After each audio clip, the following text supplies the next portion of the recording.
para alim, para ulama, para kiai yang saya hormati, para sepuh bin sepuh pelantaran yang saya hormati, para hadirin wal hadirat yang berbahagia. Ini mic-nya ada yang beres lah. Mic sing beres lah. Ini ngaki-ngaki kadang muni kadang ora.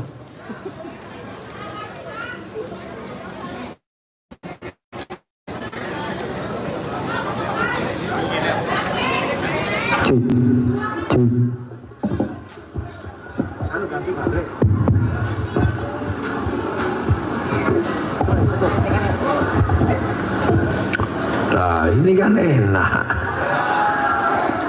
Panjen sengojo kok. Sing dikeno kiai sing ra enak. Sebelum saya mulai ngaji, tadi saya ini hampir jatuh. Ono banser ngejak salaman dadan. Tak kira ngadung ke tangan itu untuk saya gatolan naik. Begitu tak gatoli ditarik tangannya salah. Waduh ini banser piye.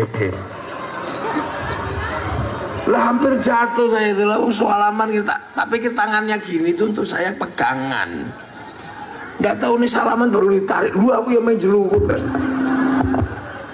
War tak tendang apa piye. Ya anak buahku ngono iku. Besok menaik jangan gitu. Salaman karuan ya. Orang mau naik untuk gatolan itu tegang gini banser. Oh tempat kayak gitu nanti selalu ditarik lah ya. Meh jatuh sana mau sing klambi putih sombong tak keplandas sih. Tangguh gatolan. Iki ono banser dadak salaman. Biasanya ngawal tangannya gini untuk pegangan dadak salaman gini lah ya aku make kecengkelit deh. Sih kayak bisa nih ono banser pelantaran.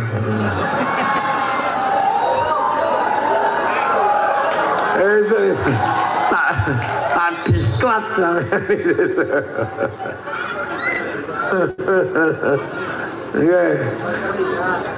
jadi ini ngaji kebangsaan ceritanya. Karena apa? Hari ini kita ini kebetulannya jadi manusia ini terlahir di generasi di mana eranya sudah era antar bangsa. Orang yang lahir di tahun itu sing dhuwur iku aja rame tele. Cung. Cung. Oh, aja rame-rame iku anake sapa iku dhuwur iku jikuan. Sponsor ono sing munggah siji ngurusi kae wae.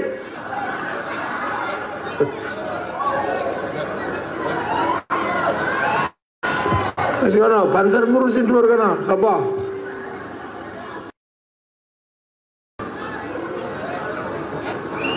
Tugani ngono. Anake wong pelantaran. Iya. Wis tugani. Jadi kita ini generasi yang lahir di tahun berapa ini? Ini 2025. Jadi ini rata-rata kelahiran 70 sampai kelahiran 90 ini dikting. Ini generasi paling unik sudah. Kita ini kebetulan generasi paling antik, di mana kita menemukan dunia itu percepatannya luar biasa. Dulu orang dari zaman jalan kaki ke kendaraan itu butuh waktu ratusan tahun. Terus dari roda ke mesin itu butuh ratusan tahun. Nah, tiba-tiba kita ini melihat dunia ini cepatnya luar biasa. Kita masih menikmati TV. Tahu-tahu TV hilang. Kita kemarin kayaknya masih menikmati radio. Tahu-tahu sekarang radio hilang. Kita ini kemarin rasanya masih menikmati baca koran. Tahu-tahu sekarang koran itu hilang. Yang usia-usia segini kemarin masih menikmati menulis surat cinta. Sekarang tahu-tahu surat itu hilang. Perangko gak ada. Kita masih menikmati waktu itu main malam-malam pakai lampu petromak. Tahu-tahu sekarang petromak gak ada. Layar tancap gak ada. Jadi dunia ini tiba-tiba cepatnya luar biasa. Makanya generasi sampean ini dalam dunia ini generasi emas ini. Ini generasi golden generation, jadi generasi emas. Menikmati jalan kaki, menikmati sepeda ontel, menikmati motor, sampai gak kemana-mana, bisa kemana-mana. Hebat loh kita ini. Kita ini masih menikmati sawo bekasnya codot, masih. Ini betul. Kita masih tahu-tahu hari ini sawo hilang, yang ada anggur, jeruk merah, kelengkeng, kecacil hilang. Kita ini sebenarnya. Coba kalau sampai hidup di zaman Nabi Adam itu, oh betapa susahnya itu. Hidup di zaman Nabi Adam itu sulit hidup di zaman itu. Karena apa? Karena Nabi Adam manusia baru penyesuaian ini, baru penyesuaian hidup di alam ini. Nabi Adam, Siti Hawa itu baru menyesuaikan diri. Karena sebelumnya kan dari langit. Kampungnya nggak di sini, Nabi Adam itu. Nggak kebayang jadi manusia yang pertama kali hidup di dunia ini. Lihat kadal itu masih segede dinosaurus. Nggak kebayang. Seperti orang dulu nggak bayangkan hidup pertama kali transmigrasi, yang tadinya di Jawa ular itu sak jentik ini, sampai di sini sak wit klopo itu. Dulu nggak kebayang akan ketemu celeng ribuan, sampai sini celeng tok. Loh, sampean aja yang dari Jawa transmigrasi itu kaget. Sampean nggak kebayang dulu Nabi Adam sama Siti Hawa dikirim ke dunia, belum punya teman itu. Jadi loh, manusia ini kan bukan asli sini. Manusia itu kan asli langit sana.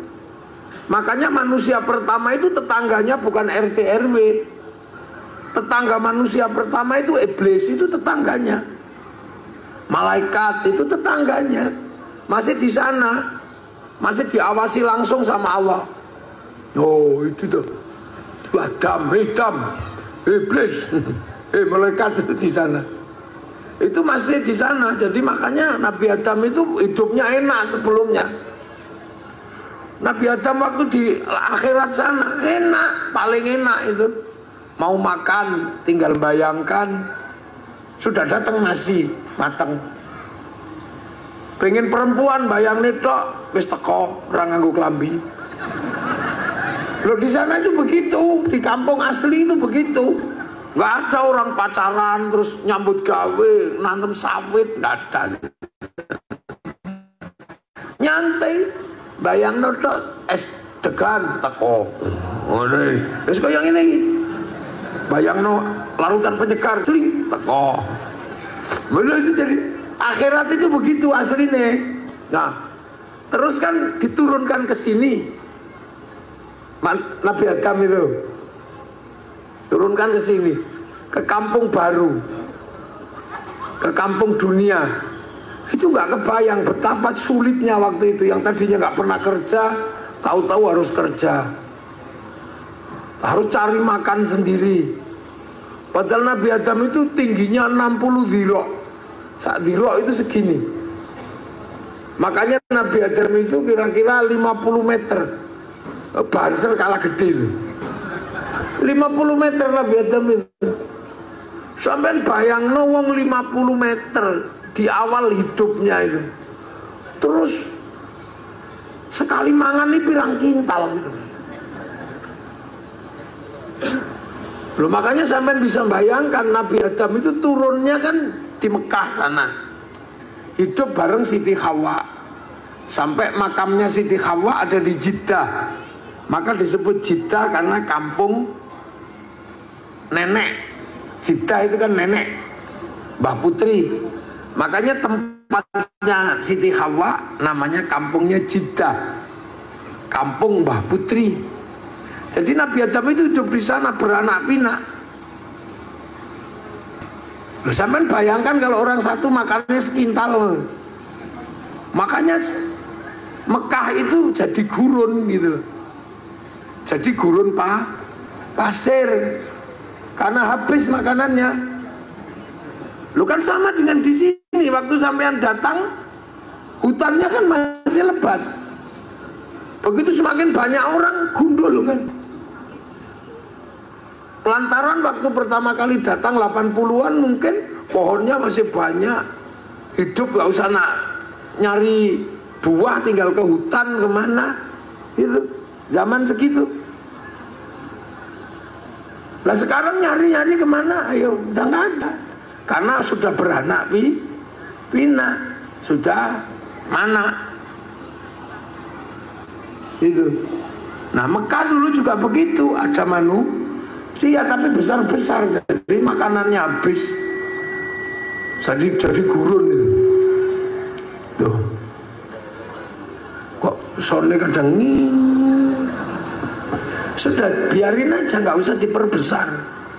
Kiai ngaji kan mesti gini-gini, nggak usah ya emut mega. Udah, jadi nggak usah ditambah volumenya, udah denger toh? Lah iya, denger. Jadi harus ojo ono ngingi, udah gini aja. Nah, masalah pertama yang timbul Nabi Adam itu, ya masalah mau baru 2 orang, Nabi Adam dan Siti Hawa. Itu baru manusia pertama. Jadi belum ada manusia kedua, manusia ketiga belum ada, baru manusia pertama. Makanya masalahnya ya pertama yang timbul kecemburuan. Jadi dunia belum ada masalah rebutan parkir, rebutan warisan, belum ada. Ketika Nabi Adam dan Siti Hawa itu masalah pertama ya kecemburuan aja. Nabi Adam pergi nggak pulang-pulang gitu. Siti Hawa protes, kenapa nggak pulang-pulang? Sama siapa di luar? Nabi Adam jawabnya ya enak, ya Allah, kamu cemburu sama siapa? Di dunia itu baru kita berdua. Hanya kalau perempuan itu cemburuan dari dulu begitu. Lah iya, turun-temurun. Termasuk perempuan itu kalau disuruh milih makanan susah. Ayo bu, makan apa? Serah. Milih makan apa? Terserah. Karena perempuan itu kapok. Karena dulu salah milih makanan, suaminya diusir dari surga. Makanya sampai sekarang kalau suruh milih makanan kapok. Lah itu. Jadi masalahnya nggak banyak, nggak kompleks. Terus kemudian punya anak. Nah begitu punya anak harus memilih jodoh antara Habil Qabil. Masalah baru timbul, apa? Rebutan cinta. Jadi ketika manusia baru segitu ya problemnya masih problem laki-laki perempuan. Ya segitu aja problemnya. Sampai akhirnya manusia tambah banyak. Dari perempuan-perempuan dan laki-laki keturunan Adam lahir suku. Ya masalah baru timbul. Apa misalnya? Ya masalah rebutan makanan, mulai rebutan apa pengaruh. Ya segitu-segitu aja, nggak terlalu gede. Tapi terus manusia kan berkembang, masalah semakin banyak. Sampai kemudian manusia membentuk bangsa dan negara. Karena apa? Karena terus manusia antar keturunan berebut wilayah. Karena tempatnya semakin sempit. Akhirnya membentuk negara, saling menjaga perbatasan. Dan itu eranya kita belum lahir. Makanya era ketika membentuk negara itu perbatasan biar nggak dilompati, ada yang mati, ada yang terbunuh, yang disebut pahlawan. Nah itu orangnya beda lagi era itu. Sampai akhirnya kemudian era pemerataan Indonesia. Nenek-nenek kita, kakek-kakek kita dipindah. Ada yang dipindah Kalimantan, ada yang dipindah Sumatera, namanya transmigrasi. Sampean nggak ikut di situ, masih belum lahir. Jadi orangnya beda, buminya masih sama, masalahnya orangnya beda. Sampean belum lahir di situ. Itu masih yang makan tiwul, yang kepaksa makan orang hutan itu, yang terpaksa makan ular karena nggak ada makanan. Itu eranya bukan era sampean, itu era orang sebelum kita. Makanya mereka kadang sampai ada yang tidur mati di telan ulo gitu. Nah terus lahir generasi pembangunan, mulai enak, mulai ketemu listrik. Yang tadinya membuka hutan, begitu menjelang listrik hidup udah mati, udah nggak ngerasakan. Nah terus akhirnya lahirlah generasi pembangunan, hidup mulai enak, tapi penuh tekanan karena harus mengikuti aturan yang ada di zaman Pak Harto. Beda politik, nggak boleh, ini nggak boleh. Nah akhirnya orang-orang itu mati juga, sudah selesai. Lahir generasi kayak kita ini, generasi yang tinggal trimoinain, nggak ikut babat hutan, tinggal kencing sama dok. Iya, nggak ikut babat pasar, tinggal jualan.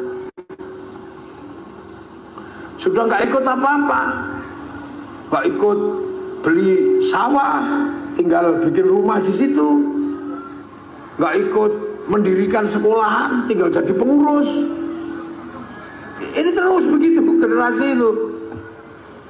Nah, sampai akhirnya kita hidup di zaman yang nenek moyang kita nggak pernah membayangkan ada zaman kayak begini. Ada zaman di mana kita ini hidup yang disebut dengan zaman digital. Inilah yang dimana dunia ini bercampur baur, semuanya ada di dalam handphone. Ini enggak semua orang ngalami ini, semuanya ada di sini sekarang. Makanya kita punya generasi yang unik gitu ini. Punya zaman yang menurut orang tua dulu nggak mungkin. Yang tua-tua ini masih mengalami zaman pengen tahu Afrika. Itu masih nunggu flora dan fauna. Udah ditunggu seharian yang keluarnya harmoko. Ngalami. Tiba-tiba sekarang kita kalau cari dunia nggak perlu nunggu flora dan fauna, tinggal buka ini terus ketik tengu Afrika, keluar itu. Kucing Afrika keluar, mau iseng bokong India, ini keluar itu di sini, iya kan? Jadi ini dunia baru, dunia yang tahu-tahu kita ketemu. Dulu orang Jawa nggak ketemu sama orang Kalimantan, tapi nenek moyang kita yang lewati, tapi kakek kita nggak tahu bangsa Amerika. Tapi kita cari Amerika tinggal di sini. Afrika keluar, tengu Amerika keluar semua di sini. Jadi dunia ini tiba-tiba hari ini problematikanya beda, masalahnya berubah. Yang tua-tua gini dulu kalau kangen masih pergi ke pasar menulis surat cinta. Untukmu kekasihku yang berangkat transmigrasi ke Pelantaran. Entah kenapa malam hari ini aku merindukanmu sampai merinding bulu kudukku. Dulu kan begitu, perih rasanya. Seperti kata penyair, kau tusuk di sana berdarah di sini. Kekasihku, aku rasa orang tuamu memang jahat memisahkan kita. Kenapa kamu mau diajak transmigrasi? Tapi nggak apa-apa, itu demi masa depan kau, aku dan anak-anak kita nanti. Aku akan setia menunggumu. Yang penting nasib kita tidak seperti lagu Isabella, Cinta Dua Dunia, atau lagunya Poppy Mercury, Antara Jakarta dan Penang. Dua-duanya berakhir putus. Kekasihku, bau tubuhmu masih bisa aku rasakan. Karena saat kepergianmu pergi transmigrasi, kau sempat menyentuh ujung hidungku. Dan tahu nggak kamu, setelah itu aku nggak mandi seminggu. Karena tanda tanganmu yang di tangan kiriku, kututup pakai kresek. Aku takut basah dan hilang tanda tanganmu itu. Wow. Entah kenapa malam hari ini setiap melihat bayang-bayang sesuatu seperti melihat bayang-bayangmu. Kekasihku, cendrawasih burung irian, terima kasih dan cukup sekian. 4 kali 4 16. Sempat tidak sempat harap dibalas. Terus tunggu perangko didilat templen. Loh, itu tahu-tahu hilang loh itu. Pak Pos hilang, nganggo sego, nganggo pulut. itu sampean cerita ke anak-anak ini nggak tahu ki apa toh Bu. Itu padahal itu baru kemarin loh dunia ini, baru kemarin. Terus saiki gini kangen nih loh, mek ngene tak cepret gitu. Terus dikirim kalimatnya ya tidak panjang, meng mah. Loh, sesuatu yang begitu membanggakan dan cukup menjadi kebahagiaan tersendiri adalah ketika kita bisa nulis surat. Loh, ngono ngerti-ngerti hilang, tahu-tahu hilang, gitu loh. Tahu-tahu nggak ada. Ini kan sedih lah kita ini. Tahu-tahu tiba-tiba hilang gitu aja. Makanya dunia ini cepatnya luar biasa. Makanya banyak sekali yang pensiun, termasuk dukun. Nah, dunia baru ini banyak yang pensiun. Dukun itu sekarang pensiun. Dukun yang dulu ahli dalam pelet, ahli mahabbah, itu pensiun sekarang karena cinta tumbuh bersama Avanza. Lah ya, saya ini dulu omongan saya banser semua itu paling seneng kalau tak isi tempiling pecah gitu. Jadi orang nempiling pak pingsan, langsung kanan rumah sakit, kiri kuburan. Dulu kan keren itu ya. Sekarang saya ini kan ngerasa kok gak ada yang minta lagi ilmu pukulan jarak jauh apa-apa. Ternyata begitu diusut, oh lah ya pantas gak ada yang minta. Wong orang sekarang nempiling orang itu 60 juta. Jangan bayangkan dunia ini. Jadi dunia ini tadinya itu sendiri-sendiri. Jadi orang punya kesendirian, orang Jawa ya dengan gaya Jawanya, orang Kalimantan dengan gaya Kalimantannya. Dulu orang membentuk negara, perang dengan negara lain. Tiba-tiba sekarang ini kita melewati dunia yang perang itu sudah nggak dengar ceritanya. Cuman ya, oh ngono kata perang. Tahu-tahu kita ini hidup di zaman dimana kita ini antara orang tiba-tiba nggak bisa dipisah. Kiai, bakul sawit, tiba-tiba kita ini hidup menjadi manusia yang saling ketemu. Enggak, saling ketemu. Dulu sampean sendirian bisa hidup. Nanti duit rapopo. Kalau dulu orang nggak punya uang hidup. Tapi sekarang orang nggak punya uang nggak bisa hidup. Karena apa? Listrik nggak bisa dibayar pakai sawit. Harus ditukar pakai uang. Maka orang harus ketemu dengan pasar. Dulu orang di dalam hutan sendiri hidup. Air ada, mau makan buah ada, mau makan hewan tinggal berburu. Nggak punya orang ketergantungan terhadap uang. Kalau sekarang nggak bisa. Dulu orang beli jajan bisa pakai jagung. Orang beli jajan masih bisa pakai beras. Sekarang mana ada? Sampean punya anak sekolah harus punya uang untuk bayar SPP, harus berbutuh uang. Nah, begitu uang, sampean nggak bisa hidup sendiri. Nah, itulah makanya kemudian yang tadinya antar suku, antar bangsa itu nggak ketemu, tiba-tiba sekarang ketemu. Sampean nggak bisa lagi. Tiba-tiba hidup menjadi pertapa sendiri hidup, nggak bisa. Nah, itulah pentingnya memahami bahwa antar manusia yang tadinya hanya laki-laki perempuan berhubungan berubah menjadi laki-laki dan perempuan yang berketurunan melahirkan suku. Akhirnya antar suku nggak bisa pisah, harus ketemu. Dari suku lahir bangsa. Akhirnya orang nggak bisa pisah dengan bangsa yang lain. Ini kan terus ini.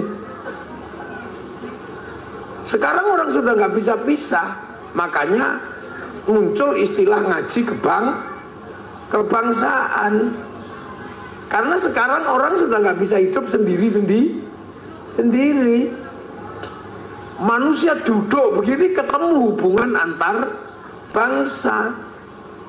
Sampean pengajian begini ketemu dengan bangsa Cina. Orangnya nggak datang, tapi mic-nya yang datang. Lah iya. Sampean kalau dulu berhubungan suami istri ya cuman berdua. Sekarang ada Singapura yang terlibat karena sampean pakai kondom. Loh iya enggak? Lu kok guyune banter? Berarti sampean tahu nganggo. Tuku nang Indomaret. Lo artinya dulu kita sendiri. Dulu orang sholat itu bisa hubungan antar Tuhan sendiri normal. Sekarang nggak bisa antara manusia dan Tuhan, ada Cina. Lah kenapa? Karena sholat itu nutup aurat. Tutup aurat itu kain produksi pabrik kain. Nah, yang bikin kain pabrik Cina. Makanya orang sholat gak boleh ngamuan sama Cina. Karena Cina ne lungo udah. Pas sampean masih bisa nggak? Coba aku nanya sekarang. Jadi makanya Allah itu menyampaikan dari awal sekali, ya ayuhannas, hei manusia. Karena yang dibilang manusia itu Nabi Adam harus tahu bedanya iki iblis, iki malaikat, iki menungso. Nggih. Inna khalaqnakum min dzakarin wa unsa. Pertama kali yang hanya urusan laki-laki perempuan, laki-laki yang ini, perempuan yang itu. Habis itu lahir berbangsa-bangsa, bersuku belum ketemu, masih di sana, hidup dengan sukunya masing-masing. Orang suku Jawa nggak ketemu sama suku Mesir, nggak ketemu. Orang Afrika nggak ketemu sama orang Indonesia, nggak ketemu. Orang Eropa nggak ketemu sama orang Cina, belum ketemu. Sampai akhirnya tiba-tiba ketemu. Gara-gara ada kapal terus berlayar. Oh, di sana ada manusia. Oh, itu terus akhirnya jadi bersuku-suku, berbangsa. Lama-lama ketemu. Sampai di generasi kita pertemuannya sudah nggak bisa dipisah. Makanya orang dulu sama orang sekarang itu bisa galak orang dulu. Orang sekarang nggak bisa galak. Karena apa? Ada orang ketiga selalu di dalam kehidupan kita. Orang pergi haji, ada Yahudi di situ. Jadi sampean kalau pergi haji pasti minta tolong sama orang Yahudi. Untuk apa? Naikin ke pesawatnya. Karena yang bikin pesawat orang Yahudi. Makanya orang haji nggak boleh marah sama orang Yahudi. Hancurkan Yahudi, bunuh semua. Renang sampean. Loh, uripmu ya mesti iso pisah saiki antar bangsa. Loh, saya ini nggak ketemu sama orang Korea, tapi ketika panitia sini telepon, ini Samsung produksi Korea. Sampean kan klan Cina, pakai Xiaomi. Loh, coba. Jadi makanya orang hidup di zaman sekarang harus lebih terbuka pikirannya. Nah, pembuka pikiran itu harus mengerti nilai-nilai kebangsaan, harus menyelesaikan problem laki-laki perempuan, problem suku, dan akhirnya memahami kebangsaan. Bahwa sampean bangsa Indonesia pasti karena sampean kecil-kecil pesek. Iya kan, sampean kan kecil-kecil pesek gini, ini Indonesia. Kalau yang cantik, ganteng, tinggi itu orang Arab. Yang tinggi besar rambutnya merah Eropa, yang tembem-tembem sipit-sipit Cina, yang yang hitam gosong Afrika. Loh, dulu ini sekarang kan sampai ngerti Afrika. Waktu orang Eropa, tak ceritani, tiba-tiba berlayar namanya Christopher Columbus sampai di Tanjung Harapan, ketemu orang Afrika. Itu dia bingung, ini menungso, ini apa ini? Oh, ini berarti yang diceritakan dalam Alkitab, orang yang menentang Tuhan dibakar oleh api neraka. Oh, berarti ini neraka. Christopher Columbus sampai di Tanjung Harapan mengatakan bahwa orang Afrika itu adalah orang neraka karena kosong-kosong. Dia belum tahu bahwa dia bangsa Afrika. Oh, hitam kosong. Makanya kitab suci mengatakan bahwa orang yang nakal, tidak patuh sama Tuhan, dibakar oleh api neraka. Berarti ini neraka. Loh, itu Christopher Columbus ketemu Afrika. Ini neraka. Makanya kemudian ditembaki aja orang Afrika itu sama Christopher Columbus. Oh, apa? Membantu pekerjaan Tuhan yang belum selesai. Lah ya, makanya sampai akhirnya orang Eropa ini karena penjahat yang selamat dari hukuman Tuhan harus diteruskan penindasannya. Nah, akhirnya orang Eropa paling suka mengambil budak dari Afrika, dikapalkan ke Eropa, dikapalkan ke Amerika. Makanya orang Afrika itu dandanannya aneh-aneh. Ada yang bibirnya dipotong, itu cantik. Ada yang nggak ada telinga dipotong, itu cantik. Untuk apa? Menghindari perbudakan. Sehingga dikapalkan, kalau mengkapalkan orang Amerika, dikapalkan oleh orang Amerika, orang Afrika, ditaruh di lambung kapal karena dianggap bukan manusia. Itu manusia neraka. Makanya ada film namanya Amistad, manusia lambung kapal. Itu adalah pergeseran orang Afrika dibawa ke Eropa, taruh di lambung kapal. Mereka akhirnya ngomong dengan bahasa yang hanya bisa dipahami oleh orang Afrika, bikin lagu-lagu sambil bernyanyi di dalam kapal tanpa musik. Lahirlah namanya musik akapela. Dari musik akapela ketika mereka lihat daratan, bikin lagu yang hanya orang Afrika yang paham, namanya lagu jazz. Terus ketemu dengan musik Afrika, menjadi musik blues. Dan musik blues kemudian menjadi musik pemberontakan di Eropa, menjadi musik rock. Sampai ke Indonesia jadi rock dude. Ya sama orang Belanda ketika masuk Indonesia, lihat orang kecil-kecil, oh ini bukan manusia. Makanya orang Indonesia disebut turunan Pithecanthropus, itu Belanda.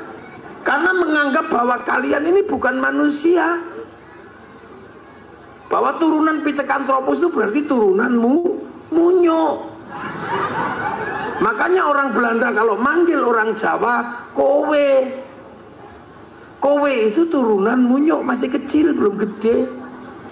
Kowe piye? Lah kowe iku munyo. Loh. Bisa pantere. Lah iya kan? Gitu. Jadi orang dulu memandang orang itu nggak seperti sekarang. Jadi jangan dikira yang sekarang kita nikmati ini tidak mengalami proses pertemuan antar bangsa pertama, ya tawur. Orang Viking di Eropa sana, ketika ketemu dengan bangsa Han, bangsa Cina, ini dianggap bangsa kurcaci, perang besar, karena mau membasmi bukan manusia. Jadi jangan heran, teman.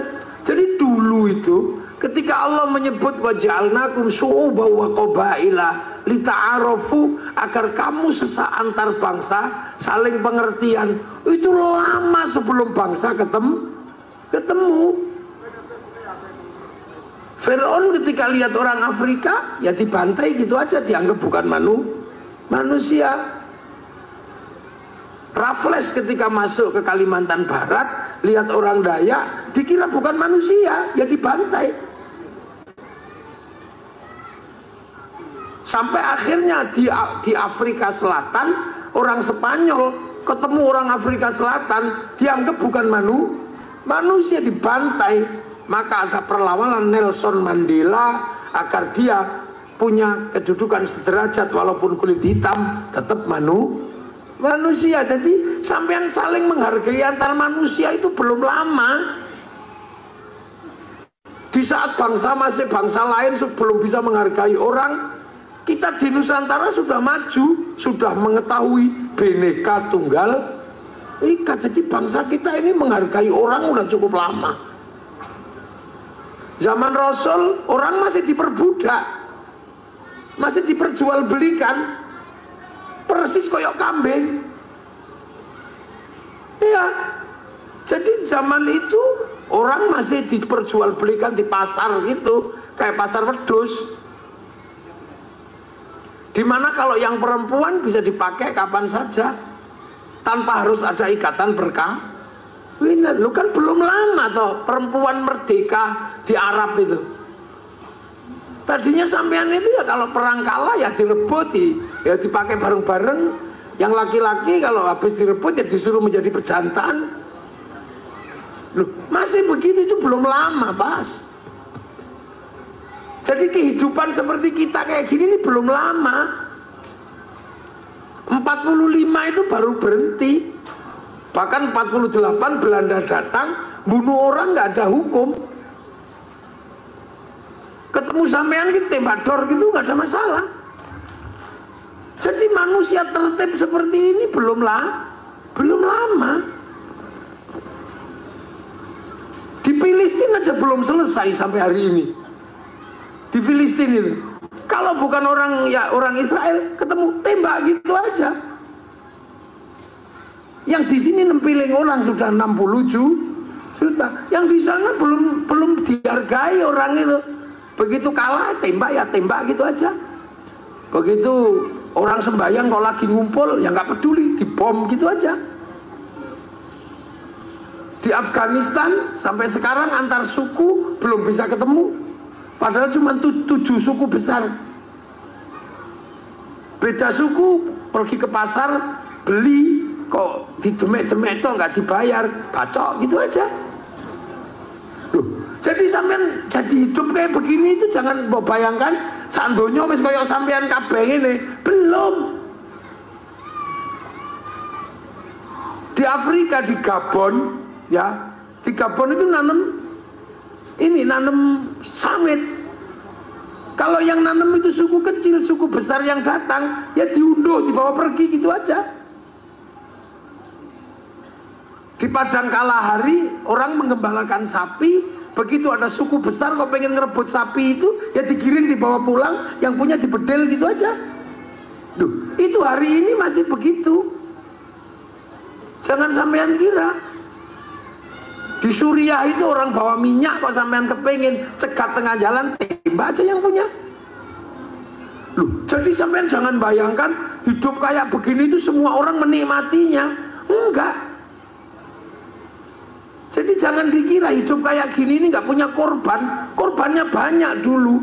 Siapa? Ya orang-orang yang memperjuangkan kita untuk membangun negara. Makanya orang-orang itu begitu berjuang kok mati jadi pahlawan. Nah kita ya karena enak turun ngono. Begitu sapinya dicuri, lapor polisi, Pak polisi itu yang nyuri, tangkap. Gitu di Afrika ya belum jalan. Di Irak sana hari ini, kalau tiba-tiba punya istri kok cantik, ya diambil gitu aja. Kalau suaminya nggak berani, ya sudah, salamu kalah, udah gitu. Sini bisa lapor polisi. Loh, jadi sampean jangan membayangkan hidup seperti ini dinikmati oleh orang seluruh dunia. Enggak semua orang bisa menikmati hidup kayak kita jam segini, hehehe, gitu nggak bisa. Sampean di Afghanistan jam segini ngumpul, diroket orang. Duh, ini kok coba kira ini kehidupan seluruh dunia begini.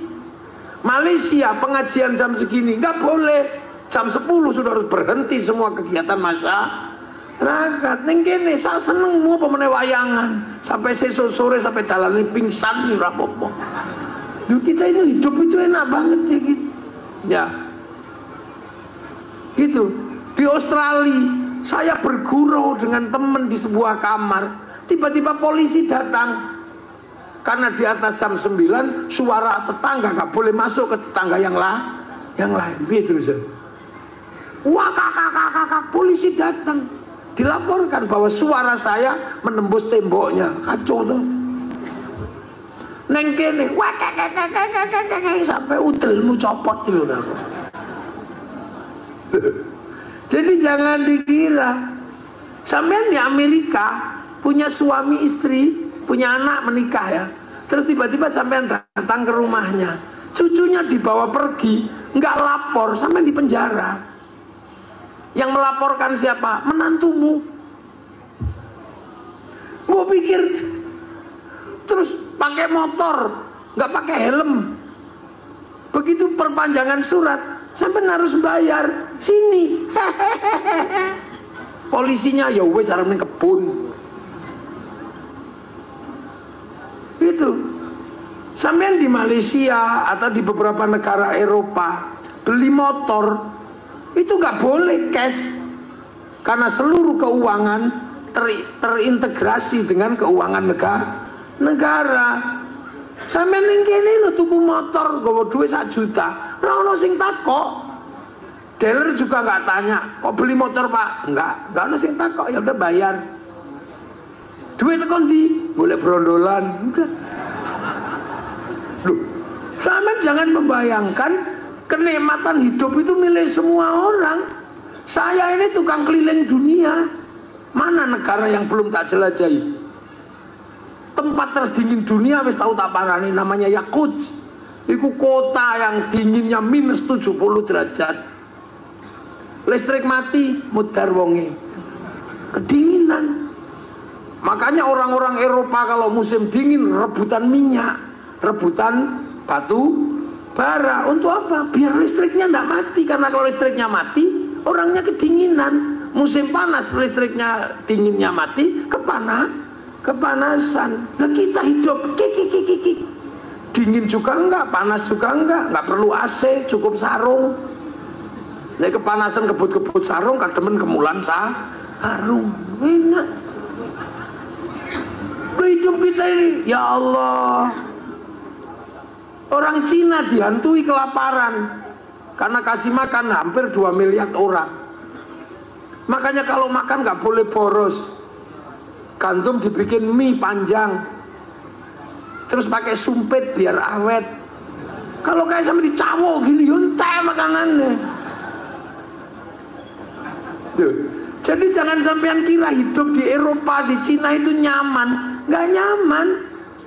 Eropa kalau musim dingin 4 bulan nggak punya matahari. Perempuan kulitnya berubah pigmennya, bintik-bintik kayak kulit tekek. Makanya mereka lari ke Indonesia untuk berjemur di bawah matahari, pakai simpak sama kutang tok. Itu bukan pornografi, itu dede. Jadi sampean jangan bayangkan hidup di dunia itu senyaman kayak kita hari ini. Nggak ada orang nyaman. Orang Arab panasnya luar biasa. Dia panas makanya dibikin besar biar nggak mati, garing. Nah kalau dibikin kecil gini garing mati. Karena airnya jarang air. Nah itulah makanya kadang orang bisa berpikir, kenapa orang Arab tidak suka memelihara babi? Karena di Arab itu makanan susah. Sementara babi panganannya seperti makanan manusia. Kalau hewan yang lain kan pakai rumput, babi pakai biji-bijian. Makanya orang Eropa kalau melihat kenapa orang Arab itu nggak memelihara babi dan mengharamkannya, masuk akal. Karena bagi orang Arab babi itu boros. Sehari butuh berapa ratus liter air, langsung dikencingkan. Kalau unta disimpan. Tuh. Jadi ini hidup di dunia ini nggak sederhana yang kita bayangkan. Jadi jangan kamu kira terus hidup di dunia itu semuanya sama. Nggak bisa. Orang Cina kalau musim dingin saljunya turun, mataharinya keluar, jadi putih silau gini. Makanya lama-lama orang Cina itu kerip-kerip gini matanya. Orang Afrika hidupnya susah. Kalau nanam jagung habis dimakan bedet. Bedetnya gede nih sak mentok namanya makhau. Nanam pisang habis dimakan monyetnya gede sak sapi namanya gorila. Sampean tahu kan gambarnya itu di obat baku, obat nyamuk cap King Kong itu. Loh, jadi nggak ada yang mudah. Orang Amerika nggak kerja mati karena seluruh pekerjaan didaftar oleh negara. Jadi raono neng kene urip nang apa nyuloh itu ada di sini. Kenapa dia bisa hidup dan punya motor nyetrum? Kenapa dia bisa hidup mancing? Nah itu kenapa dia hidup boleh berondolan bisa. Sampai jangan bayangkan. Karena negara-negara yang lain ini punya tantangan yang berat. Negerinya Maria Mercedes dulu itu yang cantik-cantik orangnya itu. Wih itu sumunya luar biasa, kelembapannya sampai 35, 36. Oh ringet tok. Makanya mereka kalau udah usia 30 naik, gede ini sak bantrek-bantrek gitu. Kalau usia muda langsing-langsing, begitu gede duduk di kursi gue sini sak menungso sak kursi. Karena nyaman. Jadi makanya saya kalau sedang keliling dunia itu paling nyaman itu Indonesia. Sudah. Eropa kehilangan air. Kalau musim dingin semua jadi es. Makanya ikan pun hilang. Ketika ikan hilang mereka makan ikan yang diawetkan di musim panas, namanya sarden. Makanya saya heran kenapa ulang pelantaran ikut-ikutan makan sarden. Wong setiap hari dia cari ikan segar ada, bahkan kodok-kodok juga ada, kura-kura ada. Orang Eropa kalau musim dingin nggak punya sayur, sayurnya rontok di musim gugur. Makanya orang Eropa itu kotanya bersih. Kenapa? Karena daunnya itu tumbuhnya bareng, rontoknya bareng. Nah sini rontoknya gantian. Sena kalau musim dingin nggak punya daun, rontok di musim gugur. Yang nggak rontok cuma daun cemara. Makanya yang dihias oleh teman-teman Nasrani daun cemara. Maka sampean nggak usah emosi. Jangan tanam cemara di depan masjid kami. Itu pohon Kristen. Semenjak kapan pohon punya agama? Itu Allah yang nyuruh lita'arafu, agar kamu pengertian antar bangsa. Orang Eropa kalau musim dingin makannya harus ada daging. Makanya mereka daging diawetkan, susu dikeraskan namanya keju, susu dibusukkan namanya yogurt. Kita nggak perlu makan itu, seumur-umur makan kobes, urip. Betapa kita menikmati hidup sebagai makhluk Allah. Orang Arab itu disuruh jinabat sama Rasulullah, bantah. Ya Rasul, ngapain jinabat, orang diminum aja susah, malah disuruh mandi. Padahal jinabatnya orang Mekah itu semalam bisa 8 kali. Kalau kita kan sebulan sekali. Loh, ini dunia. Makanya sampai nggak usah membayangkan jadi orang lain. Kita ini kadang nggak pede, pengen jadi orang Eropa. Akhirnya rambut kita merah. Akhirnya jadinya LKMD, lonto komendasi. Iya kan? Yang Islam pengen jadi orang Arab. Akhirnya kemana-mana pakai jubah. Kita nggak tahu bahwa dulu nenek moyang kita juga berjubah. Jubah itu disebut baju syar'i. Tapi begitu sampai Indonesia, jubah nggak bisa dipakai nanam padi, serimpet. Akhirnya baju syar'i dipotong, potongan baju syar'i namanya syar'un. Di tempat saya Jawa nggak punya huruf ain, punyanya Mogopotongo, maka syar'un jadi sarung, saruan jadi sarungan. Makanya kita nggak ribet karena sarung, nggak usah ribut katok cingkrang. Kalau pengen cingkrang lindingan sing rada dhuwur. Nek pengen dawa plotrokno gampang. Jadi simple. Kita nggak usah ribut masalah jenggot.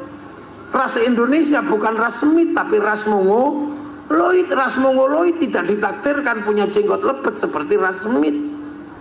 Kalau maksa jenggotan ku mek rolas dingu koyo oyote untu. Nggak usah ribut. Nah makanya di Indonesia ini orang harus paham. Sholat, ya kalau di Arab sana tepat waktu, karena apa? Panas di sana, zuhur mesti sudah di masjid. Kalau di sini zuhur masih enak di kebun sawit. Makanya kalau zuhur setengah 12 belum pulang dari kebun. Makanya kalau di tempat saya ya Allahu Akbar, Allahu Akbar. Kalau belum datang ya Robbana, ya Robbana, sambil tolak-tolak. Kalau yang datang 2 malah rokokan depan masjid. Ya kalau di saya, tempat saya tombo hati, wong wis pegel ngenteni ya nambani hatine dhewe. Kalau udah nggak datang baru kiainya ngamuk, diurugi anjang baru jerantal. Jadi manusia dengan izin Allah untuk memilih bangsa yang berbeda-beda sesuai dengan takdirnya.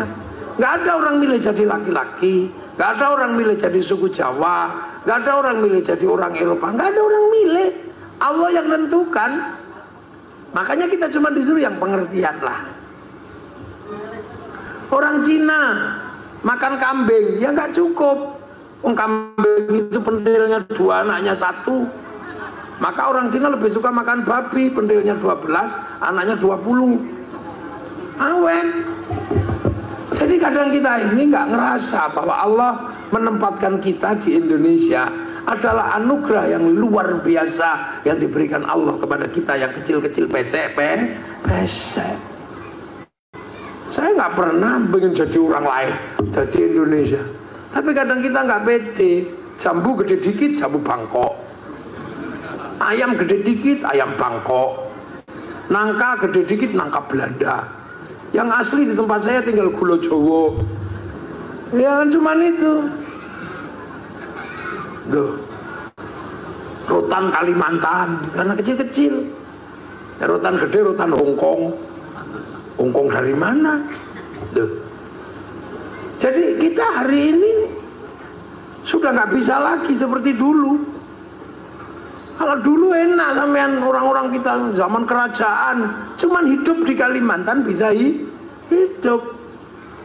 Makanya Islam itu mengajarkan kita untuk mengerti bangsa-bangsa yang berbeda. Karena hidup manusia suatu saat akan ketemu walaupun tidak kemana-mana hubungan antar bangsa. Makanya ketika manusia makan disuruh berdoa Allahumma barik lana. Kekuatan hidup manusia itu kan karena makan.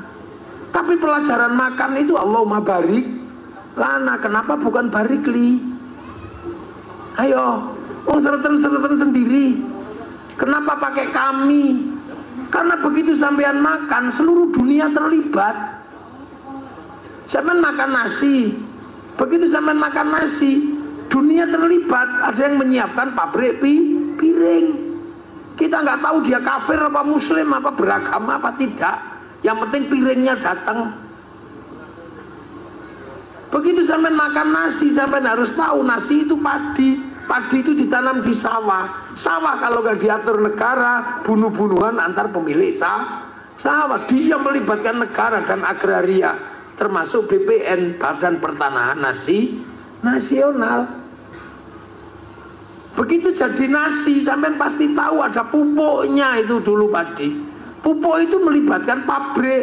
Dia nggak peduli kita sudah agamamu apa, pokoknya seperti pupuk itu teko. Begitu jadi makanan, kita pasti tahu di situ ada gilingan padi. Orang Jerman yang bikin agamanya apa? Dulu sampean nutu, sampean bisa ngomong makananku paling bagus karena usaha kami sendiri. Iya wong lahir-lahir apa nandur-nandur dewe. Dewe. Habis itu pok panen-panen sendiri menjadi beras mbok tutu dewe. Habis itu kemudian pakai panci tanah kamu bikin sendiri, pawon kamu bikin sendiri, api gelintir sendiri, terus pakai kayu sendiri. Loh, bumbu bikin sendiri dari hutan. Itu sampean masih bisa? Saya pengen nanya, bisa nggak? Nggak bisa. Begitu sampean jadi nasi, pasti melibatkan pabrik rice cooker, pasti melibatkan pabrik kompor. Kalau pengen mateng berarti melibatkan kompor gas. Di situ ada pertambangan nasional. Loh, ayo, iso sampean.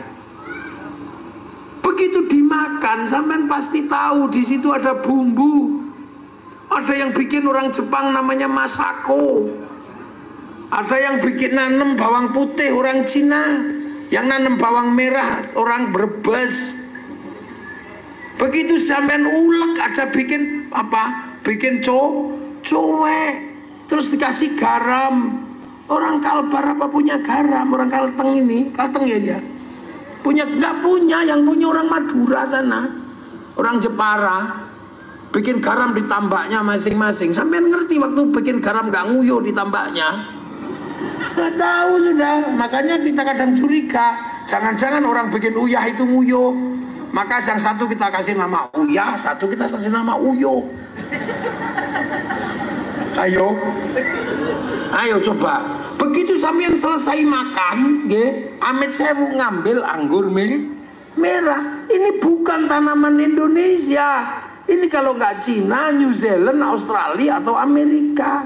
Artinya dia datang ke sini diimpor oleh negara. Ada negara terlibat di situ. Kemudian negara menunjuk Menteri Perdagangan. Menteri Perdagangan menunjuk eksportir importer. Dari situ ada transaksi yang namanya bill of lading, letter of intent, pasti melibatkan perbankan. Bank di seluruh dunia pusatnya di Bank Devisa New York. Itu punya siapa? Rothschild Rockefeller, orang Yahudi. Ayo, apa uripmu saiki sing iso pisah dengan orang lain? Aku takok. Ndak bisa.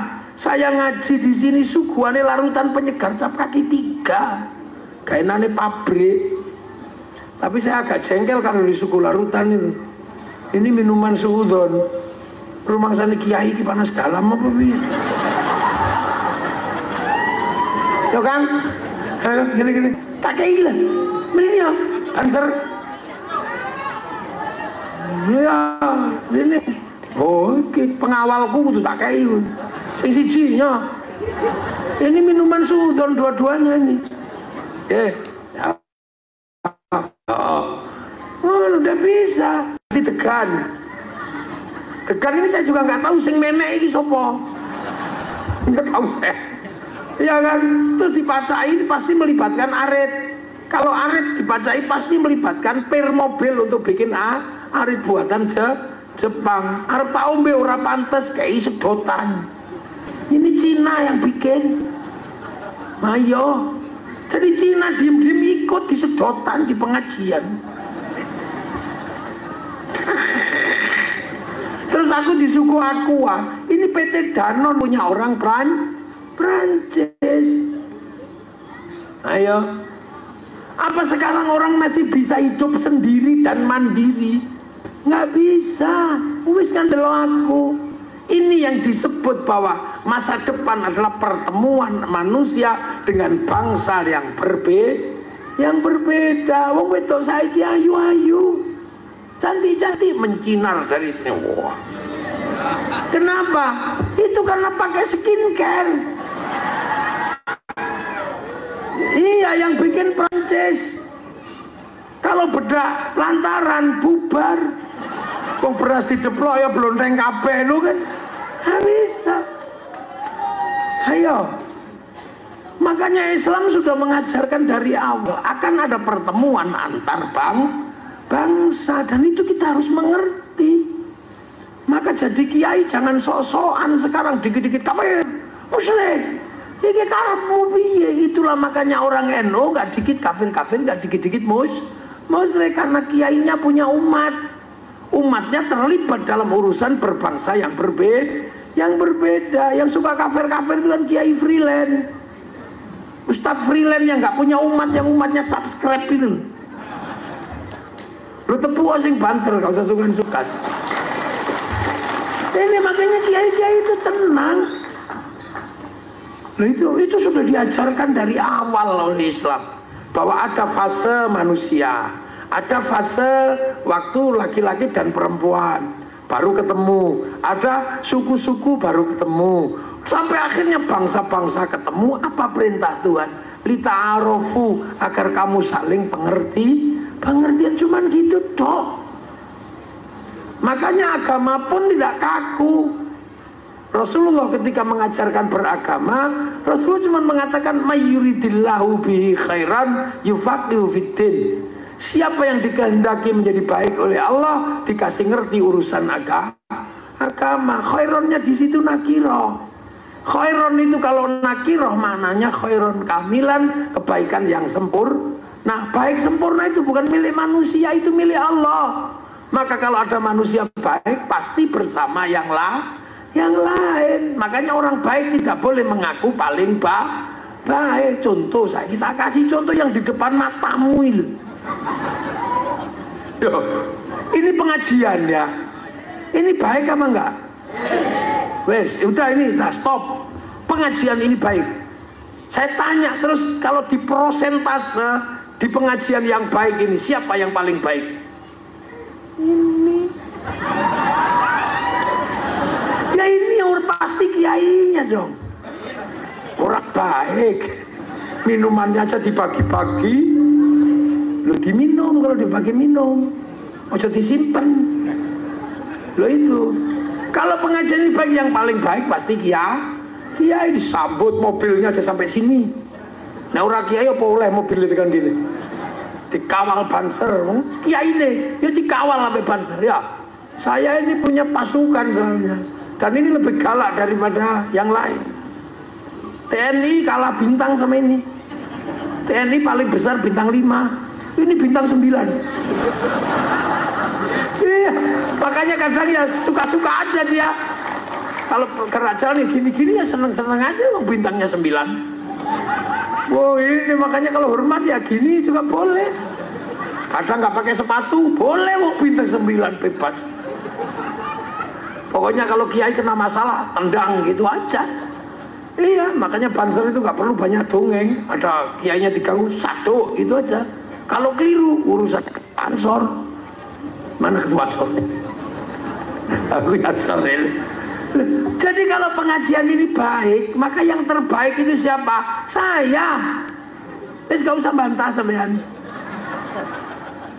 Tapi saya nggak boleh ngaku paling baik, karena saya terlihat baik di sini karena diundang panitia. Kalau nggak diundang saya nggak di sini. Kalau gitu baik saya apa baik panitia? Ya nggak bisa, saya nggak datang panitianya jelek. Loh, itu baru saya sama panitia wes gelut itu. Kalau royoan baik, apalagi kalau sampean ikut-ikutan yang baik ya kami kiai. Nah, kenapa? Ya kami mau datang. Coba kalau nggak ada yang datang, ini bukan pengajian, ini cek sound. Coba aja. Ini saya mendudukkan persoalan. Ini pola pikir manusia masa depan, bukan manusia masa lalu. Orang ono kiai jelas dong ini, tahu kerumut dijelas dong kiai ini. Nggak pernah, cuman saya dong yang bisa jelas dong ini. Karena kebetulan saya melewati fase hidup bersuku-suku, berbangsa, makanya orang nggak bisa mengaku paling baik. Kami yang terbaik kata siapa? Kamu ngaku paling baik aja masih pakai serban besar. Coba kamu nggak pakai serban besar, nggak kelihatan baik. Dipikir kamu bakul kambing. Iya. Nah, yang baik lagi siapa di sini boleh mengatakan? Tukang son. Kalau tukang sonnya marah, kami yang baik ya sayang. Kenapa? Sonnya tak pateni bubar. Ya mau apa kita kalau sonnya mati, mana tukang sonnya? Maka saya mau marah juga nggak terlalu keras sama tukang son kan. Dia kalau marah berhenti ini pengajian.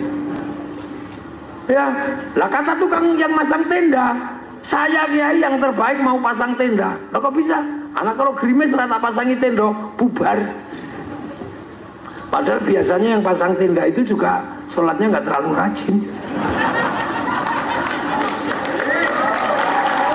Loh. Jadi jangan sekali-sekali baik itu merasa berdiri sendiri. Baik itu nggak pernah berdiri sendiri. Makanya orang baik begitu dia merasa saya terbaik, kebaikannya dihapus sama Allah. Lah iya. Makanya sampai-sampai masih tahu Nabi Musa. Musa, kata Allah, kamu besok kalau mau bertemu aku lagi, aku pengen kamu bawa oleh-oleh. Apa ya Allah? Kamu bawakan aku binatang atau apa terserah, makhluk yang paling buruk. Nabi Musa bingung nyari manusia, nggak ketemu. Masih baik, akhirnya ketemu anjing. Oh anjing cuwelek gudikan itu. Dibawalah mau sowan kepada Allah. Sampai di tengah jalan duduk, lihat anjing itu kutuan, kutunya banyak. Ya Allah, ternyata anjing kutuan bisa tahan. Kalau nggak ada anjing ini berapa ribu kutu yang mati. Oh berarti anjing ini masih baik juga ya. Tapi ya gudikan nih. Habis itu anjing itu ngising selotok gitu.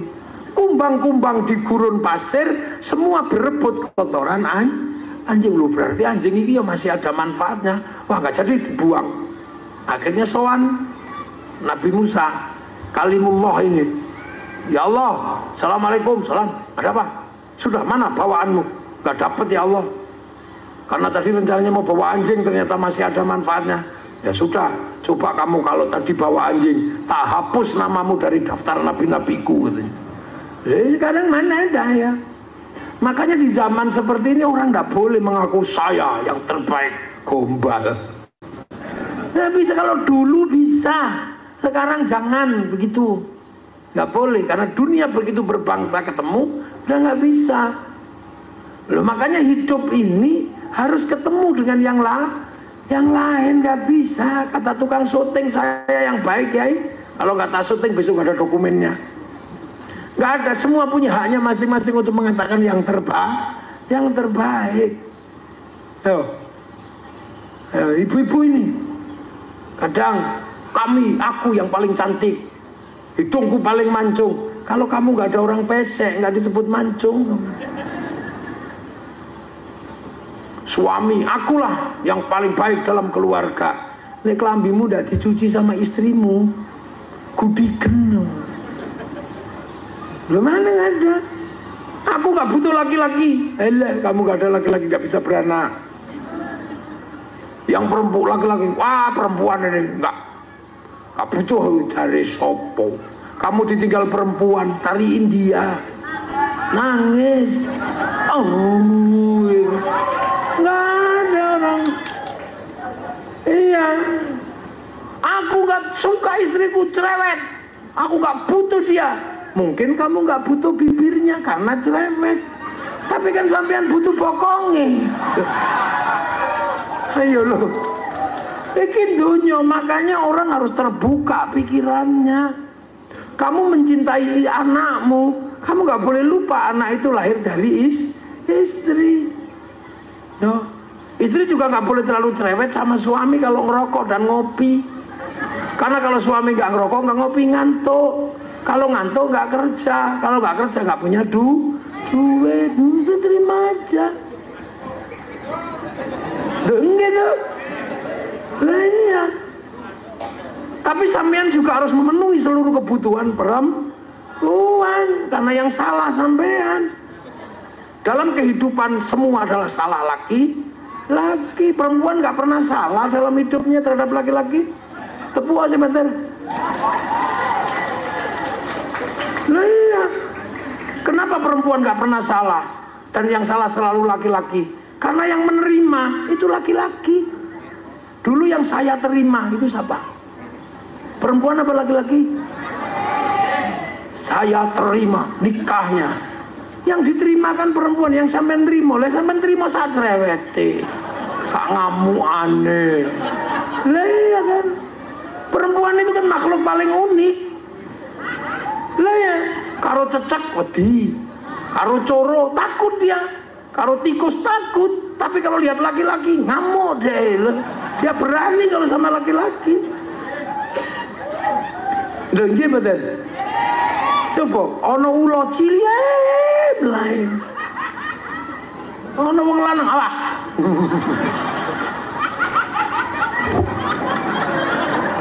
Loh, iya, ya Allah. Karena memang ya itu. Makanya ya Allah kadang itu kita itu kadang ya, kita ini kan laki-laki ya. Saya juga kadang sama. Ojo suat-suito.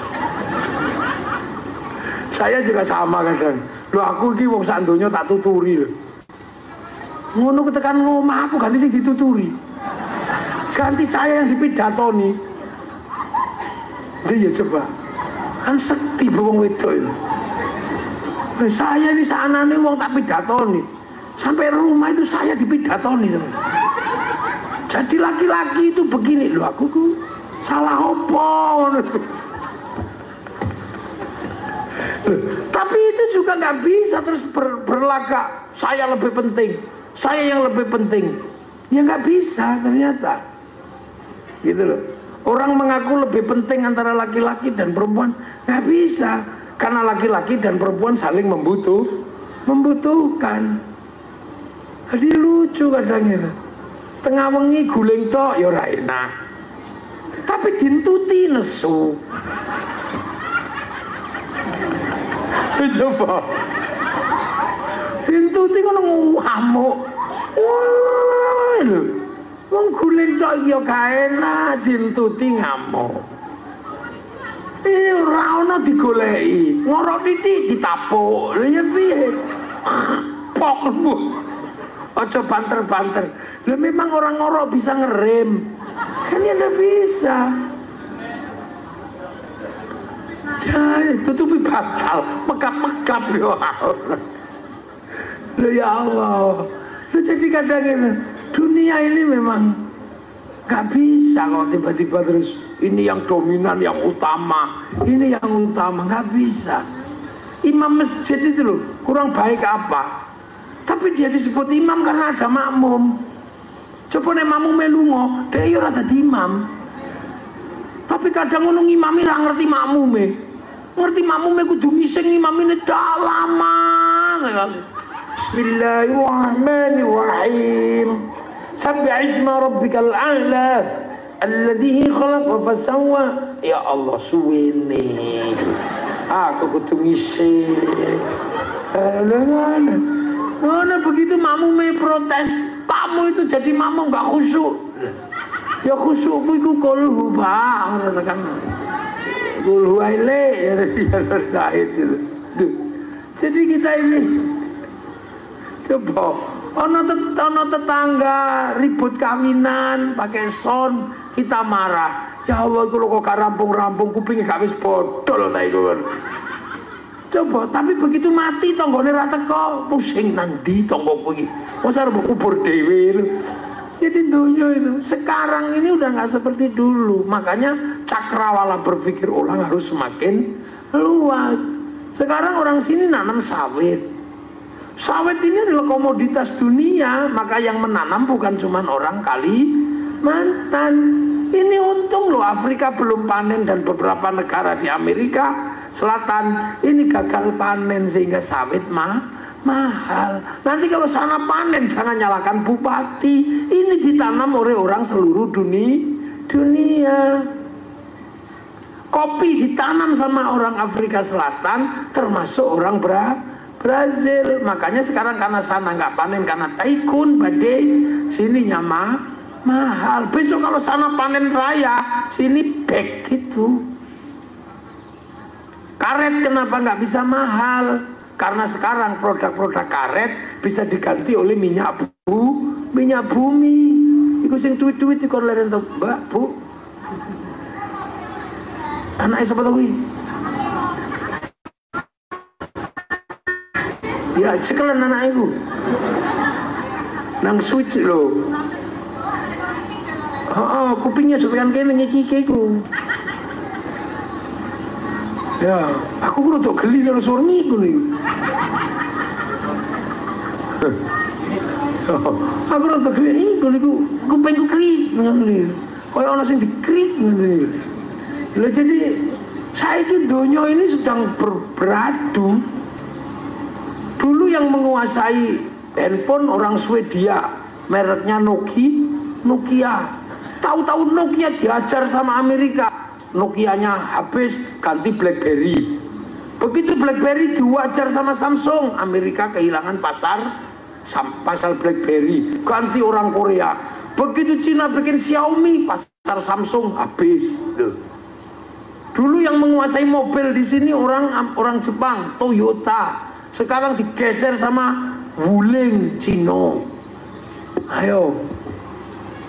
Dulu orang kalau pengen kukunya putih pakai godong serut. Saiki manikur, pedikur. Duh.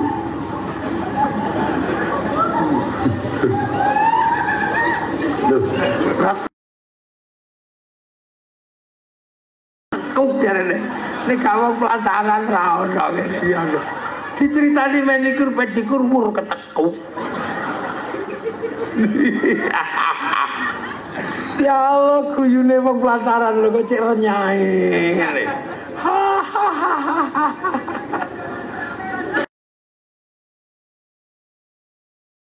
Ini kaya brondolan sawit. Sestu. Jadi kita ini dunia itu sekarang bersatu.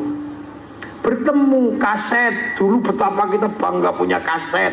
Ngerti-ngerti kaset, bakul kasetnya hilang.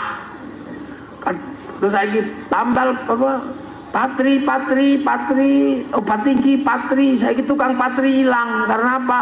Biaya patri lebih mahal dibanding tuku. Murah.